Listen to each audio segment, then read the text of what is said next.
Hello friends, welcome back to our channel. അപ്പോൾ ഇന്നത്തെ ക്ലാസ്സിൽ നമ്മൾ കേരളത്തിലെ നദികളെക്കുറിച്ചും കായലുകളെക്കുറിച്ചുമാണ് പഠിക്കാൻ പോകുന്നത്. 1974 സർക്കാർ വിജ്ഞാപന പ്രകാരം 15 കിലോമീറ്ററോ അതിൽ കൂടുതലോ നീളമുള്ള പുഴയെ നമ്മൾ നദി എന്ന് പറയുന്നു. നമ്മുടെ കേരളത്തിൽ 44 നദികളാണുള്ളത്. അവയിൽ 41 എണ്ണം പടിഞ്ഞാറോട്ടും 3 എണ്ണം കിഴക്കോട്ടുമാണ് ഒഴുകുന്നത്. കേരളത്തിൽ കിഴക്കോട്ടൊഴുകുന്ന നദികളാണ് കബനി, ഭവാനി, പാമ്പാർ. ഏറ്റവും കൂടുതൽ നദികൾ ഒഴുകുന്ന ജില്ലയാണ് കാസർഗോഡ്. ഇനി കേരളത്തിലെ ഏറ്റവും നീളം കൂടിയ 5 നദികളെക്കുറിച്ച് നോക്കാം. ഒന്നാമത്തേത് പെരിയാർ നദി, നീളം 244 കിലോമീറ്റർ. രണ്ടാമത്തേത് ഭാരതപ്പുഴ, 209 കിലോമീറ്റർ നീളം. മൂന്നാമത്തേത് പമ്പ നദി, 176 കിലോമീറ്റർ. നാലാമത്തേത് ചാലിയാർ നദി, 169 കിലോമീറ്റർ. അഞ്ചാമത്തേത് ചാലക്കുടി നദി, 145 കിലോമീറ്റർ നീളം. കേരളത്തിലെ ഏറ്റവും വടക്കേ അറ്റത്തെ നദിയാണ് മഞ്ചേശ്വരം നദി. കേരളത്തെ ഏറ്റവും തെക്കേ അറ്റത്തെ നദിയാണ് നെയ്യാർ. കർണാടകത്തിലെ കാവേരി നദിയുടെ കൈവഴികളാണ് കിഴക്കോട്ടൊഴുകുന്ന 3 നദികളായ കബനി, ഭവാനി, പാമ്പാർ. 100 കിലോമീറ്ററിലധികം നീളത്തിൽ ഒഴുകുന്ന 11 നദികളുണ്ട്. 160 കിലോമീറ്റർ കൂടുതൽ നീളത്തിൽ ഒഴുകുന്ന 4 നദികളാണ് കേരളത്തിലുള്ളത്: പെരിയാർ, ഭാരതപ്പുഴ, പമ്പ, ചാലിയാർ. ചാലിയാർ പുഴ കടലിനോടടുക്കുമ്പോൾ ബേപ്പൂർ പുഴ എന്നും അറിയപ്പെടും. 20 കിലോമീറ്ററിൽ കുറവ് നീളമുള്ള 3 പുഴകൾ. അവയാണ് രാമപുരം പുഴ, ഐരൂർ പുഴ, മഞ്ചേശ്വരം പുഴ.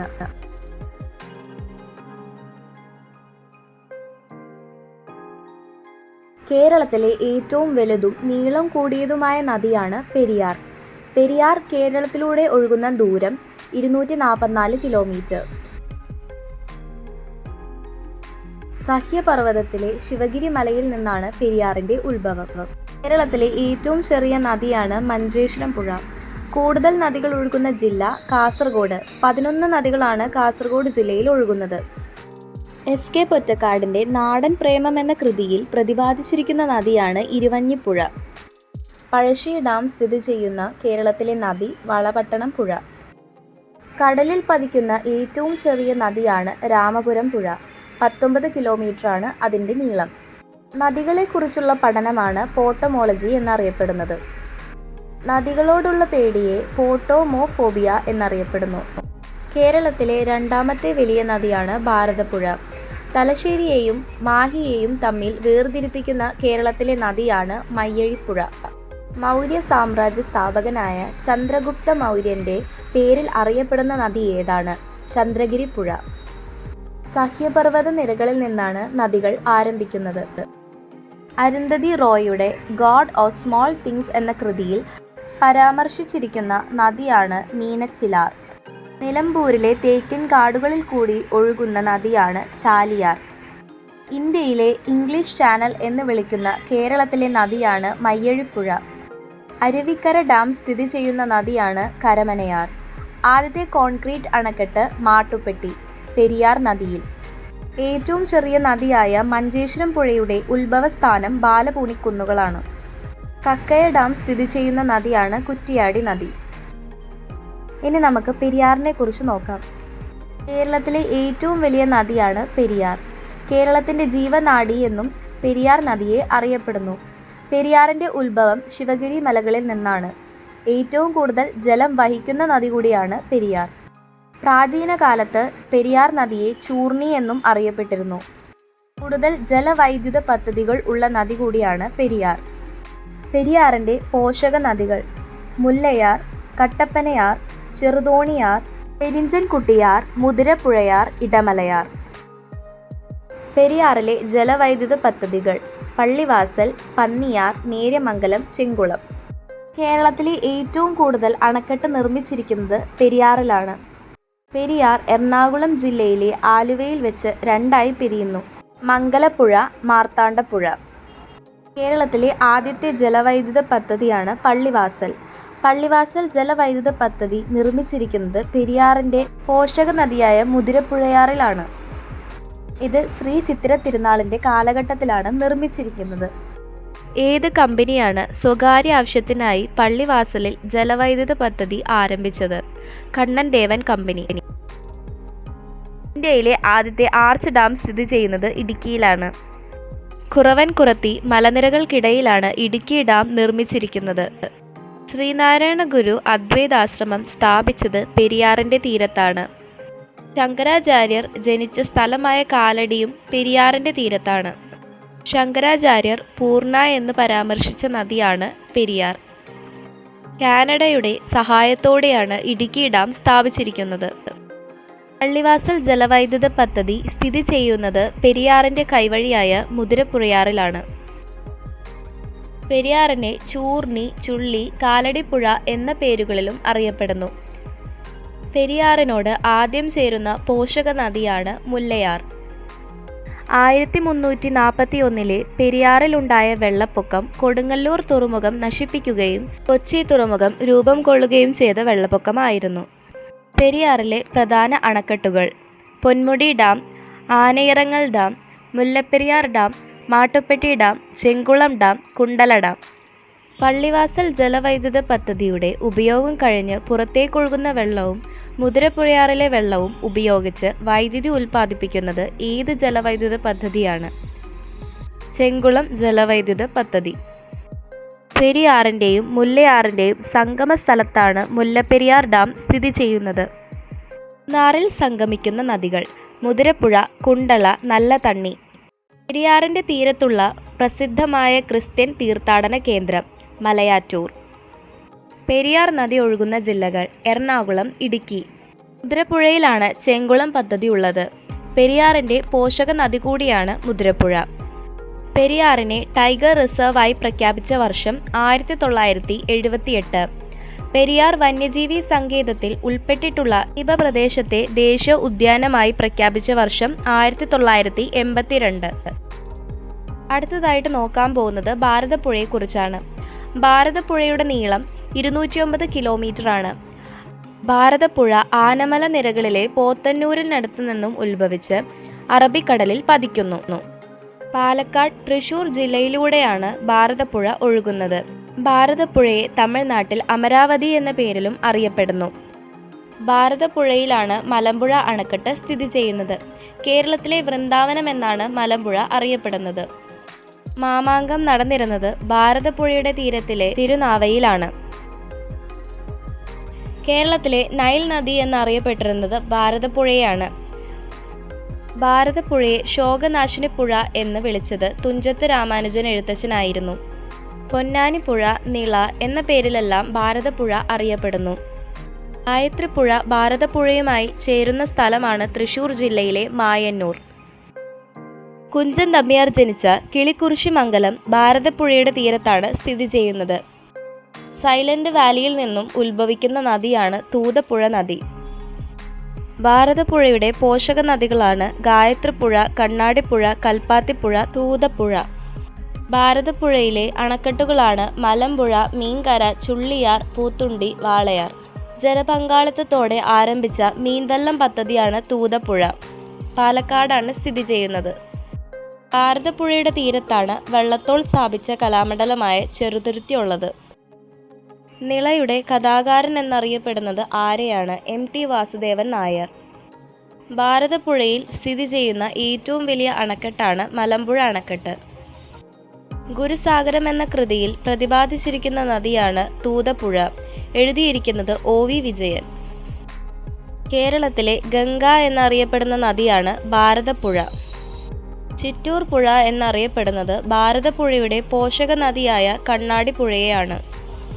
തൂതപ്പുഴയുടെ ഉപനദിയാണ് കുന്തിപ്പുഴ. ഭാരതപ്പുഴ പൊന്നാനിയിൽ വെച്ച് അറബിക്കടലിൽ പതിക്കുന്നു. അടുത്തതാണ് ചാലിയാർ പുഴ. നീളം 169 കിലോമീറ്റർ. വയനാട് ജില്ലയിലെ ഇളമ്പലേരി കുന്നുകളിൽ നിന്ന് ആരംഭിച്ച് അറബിക്കടലിൽ പതിക്കുന്നു. കേരളത്തിൽ ഏറ്റവും കൂടുതൽ മലിനീകരണം സംഭവിച്ച നദിയാണ് ചാലിയാർ പുഴ. കേരളത്തിൽ സ്വർണ്ണ നിക്ഷേപം കണ്ടെത്തിയിട്ടുള്ള ഏക നദിയാണ് ചാലിയാർ പുഴ. കേരളത്തിലെ ഏറ്റവും നീളം കൂടിയ 4ാമത്തെ പുഴ കൂടിയാണ് ചാലിയാർ പുഴ. ചാലിയാർ പുഴയെ ബേപ്പൂർ പുഴ എന്നും അറിയപ്പെടുന്നു. ചാലിയാർ പുഴ ഫറോക്ക് പട്ടണത്തിനടുത്ത് വെച്ച് അറബിക്കടലിൽ പതിക്കുന്നു. ചാലിയാർ ഒഴുകുന്ന ജില്ലകളാണ് വയനാട്, മലപ്പുറം, കോഴിക്കോട്. ചാലിയാർ പുഴയുടെ പോഷക നദികളാണ് വാടാപ്പുറം പുഴ, പാണ്ടിയാർ പുഴ, പുന്നപ്പുഴ, ചാലിപ്പുഴ, കാഞ്ഞിരപ്പുഴ. വായുജല മലിനീകരണത്തിനെതിരെ കേരളത്തിൽ നടന്ന ആദ്യ ലഹള ചാലിയാർ ലഹള. ചാലിയാർ ലഹളയ്ക്ക് നേതൃത്വം നൽകിയ വ്യക്തി കെ.എ. റഹ്മാൻ. കേരളത്തിലെ നിലമ്പൂർ താഴ്വരയിലെ തേക്കിൻ കാടുകളിൽ നിന്നൊഴുകുന്ന നദിയാണ് ചാലിയാർ പുഴ. അടുത്തതാണ് പമ്പ. പമ്പ നദിയുടെ ആകെ നീളം 176 കിലോമീറ്ററാണ്. പമ്പയുടെ ഉത്ഭവം ഇടുക്കിയിലെ പുളിച്ചിമലയിൽ നിന്നാണ്. പതിക്കുന്നത് വേമ്പനാട്ട് കായലിലും. പമ്പ നദി ഒഴുകുന്നത് ഇടുക്കി, പത്തനംതിട്ട, ആലപ്പുഴ ജില്ലകളിലൂടെയാണ്. പ്രാചീന കാലത്ത് പമ്പ നദിയെ പാരിസ് എന്ന പേരിലും അറിയപ്പെട്ടിരുന്നു.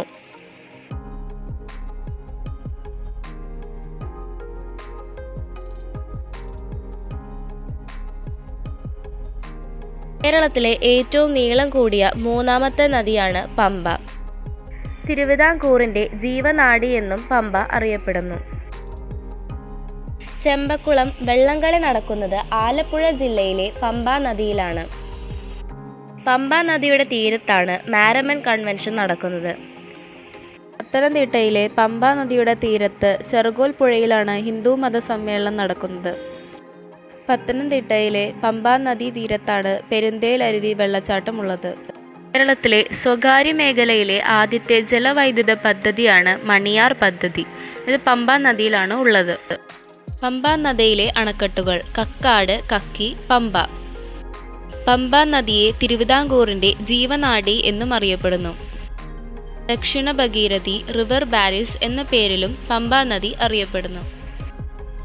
ദേശീയ സംരക്ഷണ പദ്ധതിയിൽ ഉൾപ്പെട്ടിട്ടുള്ള ഏക നദിയാണ് പമ്പ നദി.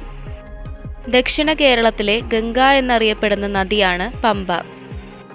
ശബരിമലയിൽ കൂടി ഒഴുകുന്ന നദിയാണ് പമ്പ.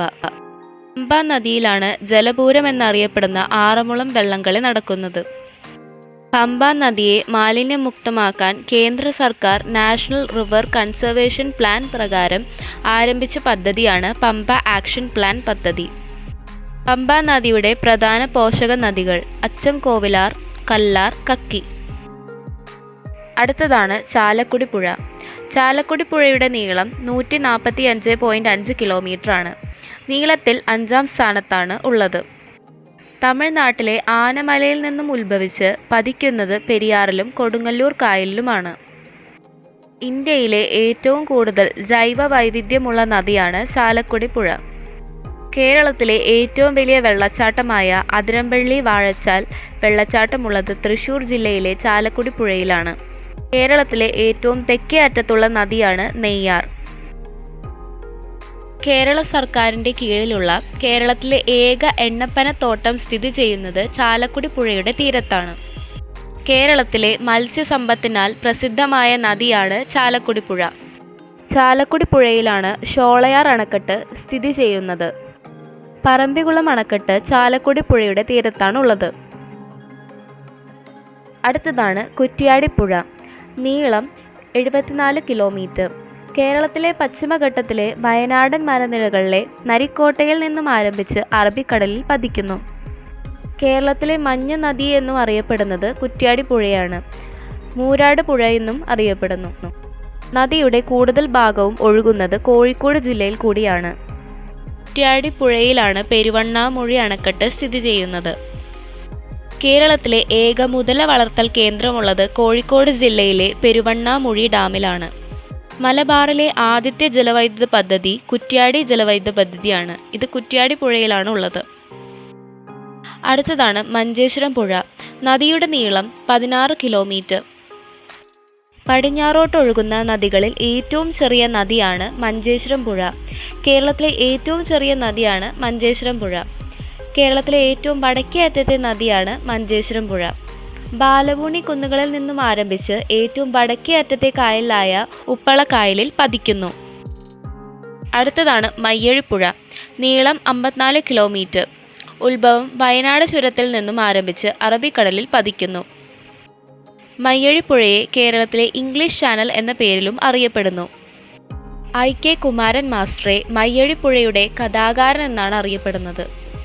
തലശ്ശേരിയെയും മാഹിയെയും തമ്മിൽ വേർതിരിക്കുന്ന നദിയാണ് മയ്യഴിപ്പുഴ. അടുത്തതാണ് ചന്ദ്രഗിരി പുഴ. നീളം 54 കിലോമീറ്റർ. കർണാടകയിലെ പട്ടിഘട്ട് എന്ന സ്ഥലത്തു നിന്നും ആരംഭിച്ച് അറബിക്കടലിൽ പതിക്കുന്നു. ചന്ദ്രഗിരി പുഴയുടെ പോഷക നദിയാണ് പയസ്വിനി പുഴ. കേരളത്തിലെ വടക്കേ അറ്റത്തെ ഏറ്റവും വലിയ നദിയാണ് ചന്ദ്രഗിരി പുഴ. ചന്ദ്രഗിരി പുഴയെ പെരുമ്പുഴ എന്ന പേരിലും അറിയപ്പെടുന്നു. യു ആകൃതിയിൽ ഒഴുകുന്ന നദിയാണ് കാസർഗോഡ് ജില്ലയിലെ ചന്ദ്രഗിരി പുഴ. കാസർഗോഡ് ജില്ലയിലെ ഏറ്റവും വലിയ നദി കൂടിയാണ് ചന്ദ്രഗിരി പുഴ. ചന്ദ്രഗിരി കോട്ട സ്ഥിതി ചെയ്യുന്നത് ചന്ദ്രഗിരി പുഴയുടെ തീരത്താണ്. അടുത്തതാണ് വളപട്ടണം നദി. നീളം 110 കിലോമീറ്റർ. കർണാടകത്തിലെ ബ്രഹ്മഗിരി കുന്നുകളിൽ നിന്നും ആരംഭിച്ച് അറബിക്കടലിൽ പതിക്കുന്നു. കണ്ണൂർ ജില്ലയിലെ ഏറ്റവും വലിയ നദിയാണ് വളപട്ടണം നദി. പോഷക നദികളാണ് കുപ്പംപുഴ, ശ്രീകണ്ഠപുരം പുഴ, വലിയ പുഴ, വേണിപ്പുഴ, ആറളം പുഴ. കർണാടകത്തിൽ നിന്നും ആരംഭിച്ച് കേരളത്തിലേക്ക് ഒഴുകുന്ന നദിയാണ് വളപട്ടണം. പഴശ്ശി ഡാം സ്ഥിതി ചെയ്യുന്നത് കണ്ണൂർ ജില്ലയിലെ വെളിയമ്പ്രയിലാണ്. അടുത്തതാണ് നെയ്യാർ. നീളം 56 കിലോമീറ്റർ. അഗസ്ത്യാർകുടം മലകളിൽ നിന്നും ആരംഭിച്ച് അറബിക്കടലിൽ പതിക്കുന്നു. കേരളത്തിലെ ഏറ്റവും തെക്കേ അറ്റത്തുള്ള നദിയാണ് നെയ്യാർ നദി. കേരളത്തിലെ ഏക ലയൺ സഫാരി പാർക്ക് സ്ഥിതി ചെയ്യുന്നത് നെയ്യാറിലെ മാരക്കുന്ന് ദ്വീപിലാണ്. കേരളത്തിലെ ഏക ചീങ്കണ്ണി വളർത്തൽ കേന്ദ്രവും നെയ്യാറിലാണുള്ളത്. നെയ്യാറിലാണ് നെയ്യാർ ഡാം സ്ഥിതി ചെയ്യുന്നത്. 1888 ശ്രീനാരായണ ഗുരു ശിവപ്രതിഷ്ഠ നടത്തിയ അരുവിപ്പുറം നെയ്യാറിന്റെ തീരത്തായിരുന്നു. നെയ്യാറിന്റെ പോഷക നദികളാണ് കല്ലാർ, മുല്ലയാർ, കരവലിയാർ. അടുത്തതാണ് രാമപുരം പുഴ. നീളം 19 കിലോമീറ്റർ. ഇരിങ്ങൽ കുന്നിൽ നിന്നും ഉത്ഭവിച്ച് അറബിക്കടലിൽ പതിക്കുന്നു. കേരളത്തിൽ കടലിൽ പതിക്കുന്ന നദികളിൽ ഏറ്റവും ചെറിയ നദിയാണ് രാമപുരം പുഴ. കണ്ണൂർ ജില്ലയിലെ ഏറ്റവും ചെറിയ നദി കൂടിയാണ് രാമപുരം പുഴ. അടുത്തതാണ് കുപ്പംപുഴ.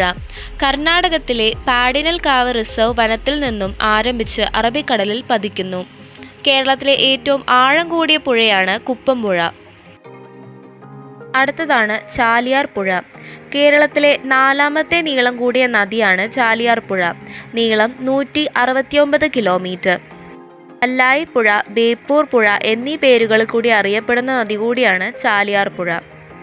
ചാലിയാറിന്റെ തീരത്ത് സ്ഥിതി ചെയ്യുന്ന പട്ടണമാണ് ഫറൂഖ്. തമിഴ്നാട്ടിലെ ഇളമ്പലേരി കുന്നുകളിൽ നിന്നും ആരംഭിച്ച് അറബിക്കടലിൽ പതിക്കുന്നു. കോഴിക്കോട് ജില്ലയിൽ കൂടിയാണ് ചാലിയാർ പുഴ ഒഴുകുന്നത്. ഏറ്റവും കൂടുതൽ മലിനീകരണപ്പെട്ടിട്ടുള്ള നദിയാണ് ചാലിയാർ. കേരളത്തിൽ സ്വർണ്ണ നിക്ഷേപം കണ്ടെത്തിയ ഏക നദി കൂടിയാണ് ചാലിയാർ.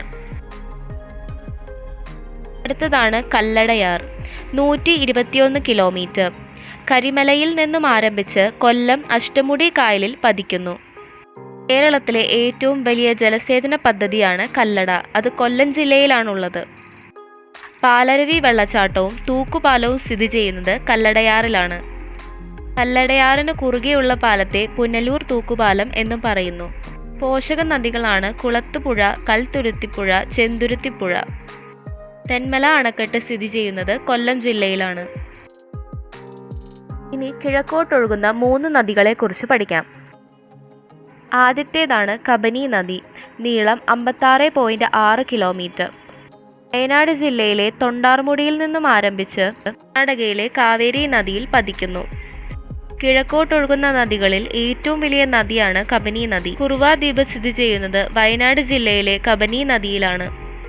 ബാണാസുര സാഗർ ഡാം സ്ഥിതി ചെയ്യുന്നത് കബനി നദിയിലാണ്. കബനിയുടെ തീരത്ത് 2 ദേശീയ ഉദ്യാനങ്ങളും ഒരു ദ്വീപും സ്ഥിതി ചെയ്യുന്നു. കബനിയുടെ തീരത്തുള്ള 2 ദേശീയ ഉദ്യാനങ്ങളാണ് നാഗർഹോൾ ദേശീയോദ്യാനവും ബന്ദിപ്പൂർ ദേശീയോദ്യാനവും. കബനിയുടെ തീരത്തുള്ള ദ്വീപ് കുറുവ ദ്വീപ്. കബനി നദി ഒഴുകുന്നത് കർണാടക, തമിഴ്നാട് എന്നിവിടങ്ങളിൽ കൂടിയാണ്. കബനിയുടെ ആകെ നീളം 234 കിലോമീറ്റർ ആണ്. പനമരം, മാനന്തവാടി എന്നീ നദികൾ ചേർന്നാണ് കബനി നദി ഉണ്ടായിരിക്കുന്നത്. രണ്ടാമത്തെ നദിയാണ് ഭവാനി. നീളം 38 കിലോമീറ്റർ. നീലഗിരി കുന്നുകളിൽ നിന്നും ആരംഭിച്ച് തമിഴ്നാട്ടിലെ കാവേരിയിൽ പതിക്കുന്നു. ഇവിടെ പോഷക നദിയാണ് ഗുരുവാണി, വരഗാർ. മൂന്നാമത്തെ നദിയാണ് പാമ്പാർ. കേരളത്തിലൂടെ 29 കിലോമീറ്റർ നീളത്തിൽ ഒഴുകുന്നു. ഇടുക്കി ജില്ലയിലെ ആനമുടിയിൽ നിന്നും ആരംഭിച്ച് തമിഴ്നാട്ടിലെ കാവേരി നദിയിൽ പതിക്കുന്നു. കേരളത്തിലെ കിഴക്കോട്ടൊഴുകുന്ന ഏറ്റവും ചെറിയ നദിയാണ് പാമ്പാർ നദി. പാമ്പാർ നദിയിലാണ് തൂവാനം വെള്ളച്ചാട്ടം ഉള്ളത്. കാവേരി നദിയുടെ പോഷക നദി എന്നും പാമ്പാറിനെ പറയാം. മറയൂർ ചന്ദനക്കാടുകളിലൂടെ ഒഴുകുന്ന നദിയാണ് പാമ്പാർ. കേരളത്തിലെ മഴനിഴൽ പ്രദേശമായ ഇടുക്കിയിലെ ചിന്നാറിൽ കൂടി ഒഴുകുന്ന നദിയാണ് പാമ്പാർ. ലയ്യാർ എന്നറിയപ്പെടുന്ന നദിയാണ് പാമ്പാർ. ലൈപ്പുഴ ഒഴുകുന്ന കേരളത്തിലെ ജില്ല കോഴിക്കോട്. ഇനി PSCക്ക് മുൻകാല പരീക്ഷകളിൽ വന്നിട്ടുള്ള കുറച്ച് ക്വസ്റ്റ്യൻസ് നോക്കാം. ഏറ്റവും കൂടുതൽ അണക്കെട്ടുകളുള്ള കേരളത്തിലെ നദിയാണ് പെരിയാർ. കേരളത്തിലെ ഏറ്റവും നീളം കൂടിയ നദിയാണ് പെരിയാർ. ചാണക്യന്റെ അർത്ഥശാസ്ത്രത്തിൽ ചൂർണി എന്ന് വിളിക്കുന്ന നദിയാണ് പെരിയാർ. കേരളത്തിലെ ഏറ്റവും നീളം കൂടിയ പാലമായ കുണ്ടന്നൂർ തേവര പാലം ഏത് നദിക്ക് കുറുകെയാണ് സ്ഥിതി ചെയ്യുന്നത്? പെരിയാർ. മുല്ലപ്പെരിയാർ അണക്കെട്ട് ഏത് നദിയിലാണ് സ്ഥിതി ചെയ്യുന്നത്? പെരിയാർ. കാഞ്ഞിരപ്പുഴ ഡാം സ്ഥിതി ചെയ്യുന്ന നദി ഭാരതപ്പുഴ. കേരളത്തിൽ പടിഞ്ഞാറോട്ടൊഴുകുന്ന നദികളുടെ എണ്ണം എത്ര? 41. കേരളത്തിന്റെ കിഴക്കോട്ടൊഴുകുന്ന നദി ഏത്? കബനി. ബേപ്പൂർ പുഴ എന്നറിയപ്പെടുന്നത് ചാലിയാർ പുഴയാണ്. പശ്ചിമഘട്ടത്തിലെ ബ്രഹ്മഗിരി കുന്നുകളിൽ നിന്ന് ഉത്ഭവിക്കുന്ന നദി ഏത്? കാവേരി. കേരളത്തിലെ ഏക ലയൺ സഫാരി പാർക്കായ മാരക്കുന്ന് ദ്വീപ് കാണുന്നത് എവിടെ? നെയ്യാറിൽ. ചുളിക നദി അല്ലെങ്കിൽ ബേപ്പൂർ നദി എന്നറിയപ്പെടുന്ന നദി ഏതാണ്? ചാലിയാർ. പടിഞ്ഞാറോട്ടൊഴുകുന്ന ഉപദ്വീപ നദികൾ ഏതൊക്കെയാണ്? നർമ്മദ, താപ്തി. പമ്പാ നദിയുടെ പതനസ്ഥാനം വേമ്പനാട്ട് കായൽ. വടകര പള്ളംപുഴ ഒഴുകുന്ന കേരളത്തിലെ പ്രദേശം അട്ടപ്പാടി. കേരളത്തിലെ ഏറ്റവും കൂടുതൽ നദികൾ ഒഴുകുന്ന ജില്ല കാസർഗോഡ്. നദിയായി പരിഗണിക്കാനുള്ള ഏറ്റവും കുറഞ്ഞ ദൂരം 15 കിലോമീറ്റർ. കേരളത്തിലെ ഏറ്റവും നീളം കൂടിയ നദിയാണ് പെരിയാർ. എന്നാൽ കേരളത്തിലെ ഏറ്റവും രണ്ടാമത്തെ നീളം കൂടിയ നദി ഏത്? ഭാരതപ്പുഴ. ആറന്മുള ഉത്രട്ടാതി വള്ളംകളി ജലത്തിലെ പൂരം എന്നറിയപ്പെടുന്നു. ചൈനയുടെ സഹായത്തോടെ കേരളത്തിൽ ആരംഭിച്ച ജലവൈദ്യുത പദ്ധതി ഉറുമി. ഇത് കോഴിക്കോടാണുള്ളത്. കേരളത്തിലെ കിഴക്കോട്ടൊഴുകുന്ന നദിയായ ഭവാനി ഏത് നദിയുടെ പോഷക നദിയാണ്? കാവേരി. 15 കിലോമീറ്ററിൽ കൂടുതൽ പ്രധാന അരുവിയുടെ നീളമുള്ള എത്ര നദികൾ കേരളത്തിലുണ്ട്? 44. ഏറ്റവും കൂടുതൽ ഡാമുകൾ സ്ഥിതി ചെയ്യുന്ന ജില്ലയാണ് പാലക്കാട്. മറയൂർ ചിന്നാർ വന്യജീവി സങ്കേതത്തിലൂടെ ഒഴുകുന്ന നദി ഏത്? പാമ്പാർ. കേരളത്തിലെ മഞ്ഞ നദി എന്നറിയപ്പെടുന്നത് കുറ്റ്യാടി പുഴയാണ്. ഏത് നദിയിൽ നിന്നാണ് പ്രസിദ്ധമായ തുഷാരഗിരി വെള്ളച്ചാട്ടം രൂപപ്പെടുന്നത്? ചാലിപ്പുഴ. ദക്ഷിണ കേരളത്തിലെ ഏറ്റവും ചെറിയ നദിയാണ് ആയിരൂർ പുഴ.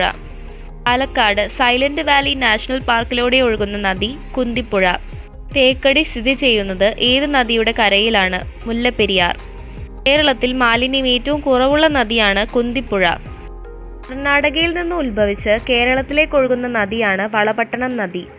അറബിക്കടലിൽ പതിക്കുന്ന കേരളത്തിലെ ഏറ്റവും ചെറിയ നദിയാണ് രാമപുരം പുഴ. അയ്യങ്കാളി ട്രോഫി വള്ളംകളി നടക്കുന്ന കേരളത്തിലെ കായലാണ് വെള്ളയാണി കായൽ. കിഴക്കോട്ടൊഴുകുന്ന നദികളിൽ ഏറ്റവും വലിയ നദിയാണ് കബനി. പ്രസിദ്ധമായ തടികേന്ദ്രമായ കല്ലായി ഏത് പുഴയുടെ തീരത്താണ് സ്ഥിതി ചെയ്യുന്നത്? ചാലിയാർ. ഭാരതപ്പുഴ അറബിക്കടലിൽ പതിക്കുന്നത് എവിടെ വെച്ചാണ്? പൊന്നാനി. ഇനി കേരളത്തിലെ കായലുകളെ പറ്റി നോക്കാം. കായലുകളുടെ നാട്, ലഗൂണുകളുടെ നാട് എന്നിങ്ങനെ അറിയപ്പെടുന്ന ഇന്ത്യൻ സംസ്ഥാനമാണ് കേരളം. കേരളത്തിലെ കായലുകളുടെ എണ്ണം 34. കായൽ കടലുമായി ചേർന്ന് കിടക്കുന്ന പ്രദേശത്തെ അറിയപ്പെടുന്നതാണ് അഴി. നീണ്ടകര അഴി ഏത് ജില്ലയിലാണ്? കൊല്ലം ജില്ലയിൽ. അന്ധകാര അഴി ഏത് ജില്ലയിലാണ്? ആലപ്പുഴ ജില്ലയിൽ. കടലുമായി ബന്ധപ്പെട്ട് കിടക്കുന്ന 27 കായലുകളാണുള്ളത്. കായൽ കടലിനോട് ചേരുന്നിടത്തുള്ള താൽക്കാലിക മണൽത്തിട്ടയാണ് പൊഴി എന്നറിയപ്പെടുന്നത്. കേരളത്തിലെ ഉൾനാടൻ ജലാശയങ്ങളുടെ എണ്ണം 7. ഇവ കടലുമായി ബന്ധമില്ലാത്തവയുമാണ്. കേരളത്തിലെ പ്രധാന അഴികൾ ഏതെല്ലാം? നീണ്ടകര, കൊച്ചി, കൊടുങ്ങല്ലൂർ, ചേറ്റുവ, അഴീക്കൽ, അന്ധകാരൻ അഴി. വേമ്പനാട്ട് കായലിന്റെ നീളം 205 സ്ക്വയർ കിലോമീറ്റർ. എറണാകുളം, കോട്ടയം, ആലപ്പുഴ എന്നീ ജില്ലകളിൽ കൂടി വേമ്പനാട്ട് കായൽ കടന്നുപോകുന്നു. കേരളത്തിലെ ഏറ്റവും വലിയ കായൽ കൂടിയാണ് വേമ്പനാട്ട് കായൽ. വേമ്പനാട്ട് കായലിന്റെ ദ്വീപുകളാണ് വെല്ലിംഗ്ടൺ, വൈപ്പിൻ, വല്ലാർപാടം, പാതിരാമണൽ, കടമക്കുടി. ഇന്ത്യയിലെ തന്നെ ഏറ്റവും വലിയ തണ്ണീർത്തടം എന്നറിയപ്പെടുന്നത് വേമ്പനാട്ട് കായലിനെയാണ്. വേമ്പനാട്ട് കായലിലെ ഏറ്റവും വലിയ പ്രകൃതിദത്ത ദ്വീപാണ് പാതിരാമണൽ. 3 നദികളാണ് വേമ്പനാട്ട് കായലിൽ പതിക്കുന്നത്: മൂവാറ്റുപുഴ, മീനച്ചിൽ, പമ്പ. തോട്ടപ്പള്ളി സ്പിൽവേ സ്ഥിതി ചെയ്യുന്നത് വേമ്പനാട്ട് കായലിലാണ്. കൊച്ചി തുറമുഖവും സ്ഥിതി ചെയ്യുന്നത് വേമ്പനാട്ട് കായലിലാണ്. കേരളത്തിലെ ഏറ്റവും വലിയ രണ്ടാമത്തെ കായലാണ് അഷ്ടമുടി കായൽ. പ്രസിഡന്റ് ട്രോഫി ജലോത്സവം നടക്കുന്ന കായൽ കൂടിയാണ് അഷ്ടമുടി കായൽ. കേരളത്തിലെ ഏറ്റവും വലിയ ശുദ്ധജല തടാകമാണ് ശാസ്താംകോട്ട കായൽ. കായലുകളുടെ രാജ്ഞി എന്നറിയപ്പെടുന്നത് ശാസ്താംകോട്ട കായലിനെയാണ്. ആകൃതിയിൽ കാണപ്പെടുന്ന കായലാണ് ശാസ്താംകോട്ട കായൽ. ഇത് സ്ഥിതി ചെയ്യുന്നത് കൊല്ലം ജില്ലയിലാണ്.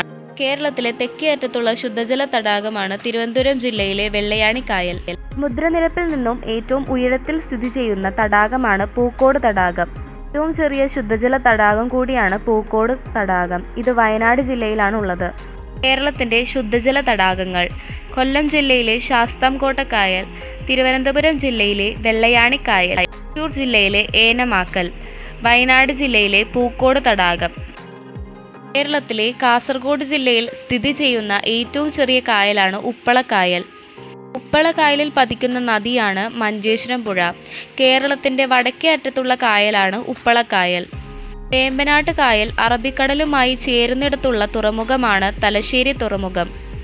കേരളത്തിലെ എത്ര കായലുകൾ കടലുമായി ബന്ധപ്പെട്ടിട്ടുള്ളവയാണ്? 27. പാതിരാമണൽ ദ്വീപ് ഏത് കായലിലാണ്? വേമ്പനാട്ട് കായൽ. കേരളത്തിലെ ഏറ്റവും തെക്കേ അറ്റത്തുള്ള നദിയാണ് നെയ്യാർ. ആലപ്പുഴ കായൽ എന്നറിയപ്പെടുന്ന വേമ്പനാട്ട് കായലിന്റെ ഭാഗം ഏത് ജില്ലയിലാണുള്ളത്? ആലപ്പുഴ. ആലപ്പുഴ നഗരത്തിനടുത്തുള്ള വേമ്പനാട്ട് കായലിന്റെ ഭാഗമാണ് പുന്നമടക്കായൽ. വേമ്പനാട്ട് കായൽ അറബിക്കടലുമായി ചേരുന്ന തുറമുഖമാണ് കൊച്ചി. തണ്ണീർത്തടങ്ങളുടെ സംരക്ഷണത്തിനായി റംസാർ ഉടമ്പടി ഒപ്പുവെച്ചതെന്ന്? 1971 ഫെബ്രുവരി 2-ന്. 163 ലോകരാജ്യങ്ങൾ ഒപ്പുവെച്ച റംസാർ ഉടമ്പടി പ്രകാരം പ്രത്യേക പരിഗണന അർഹിക്കുന്ന കേരളത്തിലെ പ്രദേശങ്ങളിൽ ഒന്നാണ് പൂക്കോട് തടാകം. പള്ളിവാസൽ ജലവൈദ്യുത പദ്ധതി സ്ഥാപിച്ചത് ആരുടെ കാലത്താണ്? ശ്രീ ചിത്തിര തിരുനാൾ ബാലരാമവർമ്മ. എത്ര ഉൾനാടൻ ജലാശയങ്ങളാണ് കേരളത്തിനുള്ളത്? 7. ശുദ്ധജല തടാകമായ വെള്ളയാണി കായൽ ഏത് ജില്ലയിലാണുള്ളത്? തിരുവനന്തപുരം. ലോക തണ്ണീർത്തട ദിനം ഫെബ്രുവരി 2. കുമരകം ബോട്ടപകടം നടന്നതെന്ന്? 2022 ജൂലൈ 27-ന്. കേരളത്തിലെ ഏറ്റവും ജനസംഖ്യ കൂടിയതും ജനസാന്ദ്രത കൂടിയതുമായ ദ്വീപ് ഏത്? വൈപ്പിൻ ദ്വീപ്. ഇന്ത്യയിലെ ഏറ്റവും വലിയ തണ്ണീർത്തടമാണ് വേമ്പനാട്ട് കായൽ.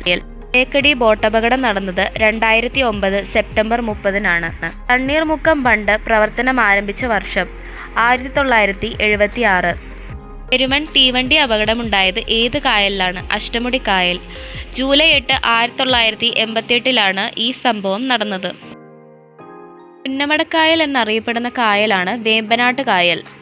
കുട്ടനാട്ടിലെ നെൽകൃഷിയെ ഉപ്പുവെള്ളം കയറാതെ സംരക്ഷിക്കുന്നതിനായി വേമ്പനാട്ട് കായലിൽ നിർമ്മിച്ച ബണ്ടാണ് തണ്ണീർമുക്കം ബണ്ട്. കുട്ടനാട്ടിലെ വെള്ളപ്പൊക്കത്തിന് ശാശ്വത പരിഹാരം കണ്ടെത്തുവാൻ 1951 ആരംഭിച്ച പദ്ധതിയാണ് തോട്ടപ്പള്ളി സ്പിൽവേ. അത് വേമ്പനാട്ട് കായലിലാണുള്ളത്. വേമ്പനാട്ട് കായലിൽ സ്ഥിതി ചെയ്യുന്ന ജില്ലകളാണ് ആലപ്പുഴ, കോട്ടയം, എറണാകുളം.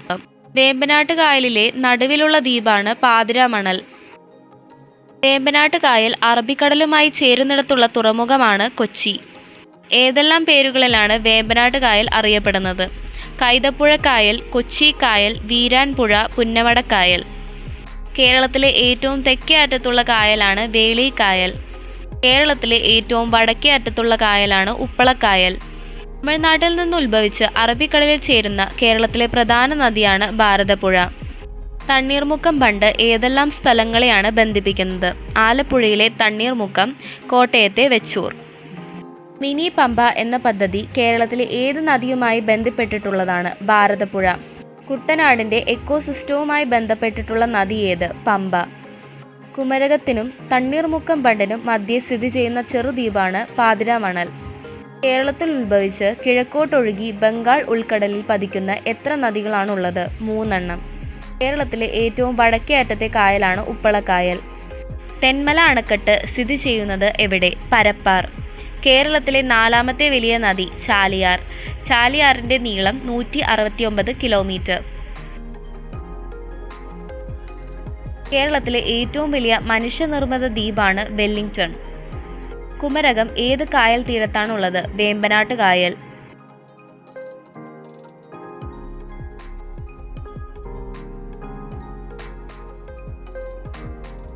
ഈ ക്ലാസ് എല്ലാവർക്കും മനസ്സിലായി എന്ന് വിചാരിക്കുന്നു. ഇഷ്ടമായി കഴിഞ്ഞാൽ എല്ലാവരും ലൈക്ക് ചെയ്യാനും ഷെയർ ചെയ്യാനും സബ്സ്ക്രൈബ് ചെയ്യാനും മറക്കരുത്. Thank you.